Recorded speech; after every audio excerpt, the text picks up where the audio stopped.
response of Julia Gillard and the Australian Labor Party in response to Julian Assange and WikiLeaks. It's time she listened, that people want the truth and they want Australian citizens to be looked after and stood up for. So thank you very much for coming out. We need to make sure Julia Gillard gets the message loud and clear.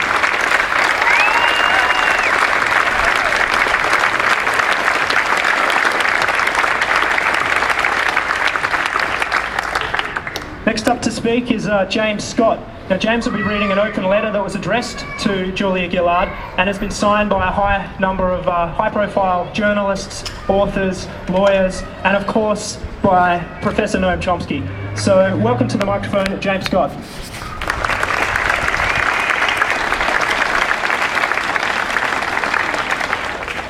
Dear Prime Minister, we note with concern the increasingly violent rhetoric directed towards Julian Assange of WikiLeaks. We should treat Mr. Assange the same way as any other high-value terrorist targets. Kill him, writes conservative columnist Jeffrey T. Cooner in the Washington Times.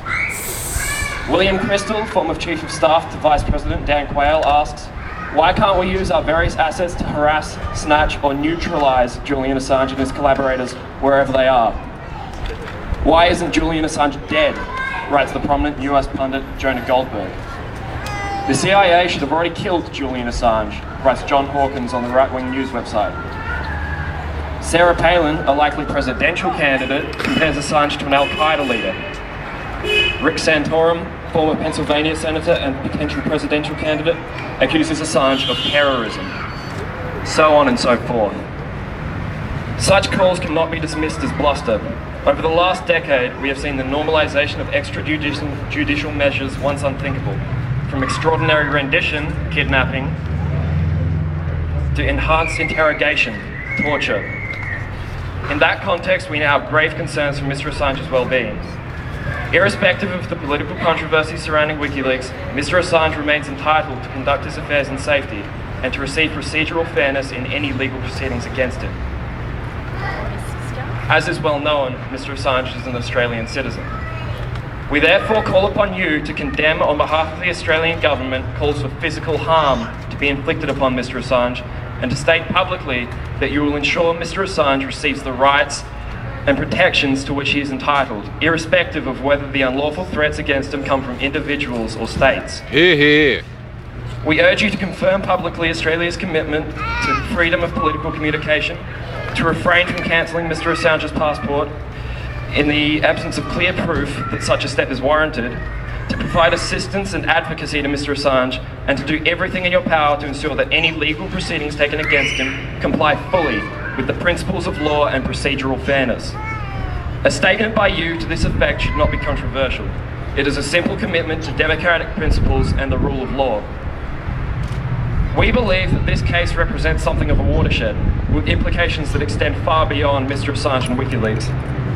In many parts of the globe, death threats routinely silence those who would publish or disseminate controversial material. If these incitements to violence against Mr. Assange, a recipient of Amnesty International's Media Award, are allowed to stand, a disturbing new precedent will have been established in the English-speaking world. In this crucial time, a strong statement by you and your government can make an important difference. We look forward to your response. Woo-hoo!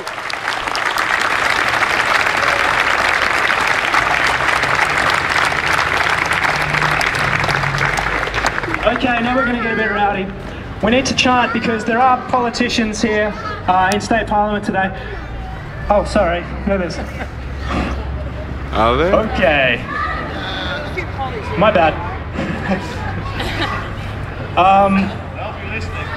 Let's be rowdy anyway for the public. Okay, so I'm going to start a chant. Please join me. Assange is a hero of our time. Telling the truth is not a crime. Assange is a hero of our time. Telling the truth is not a crime. Assange is a hero of our time. Telling the truth is not a crime. Assange is a hero of our time. Telling the truth is not a crime.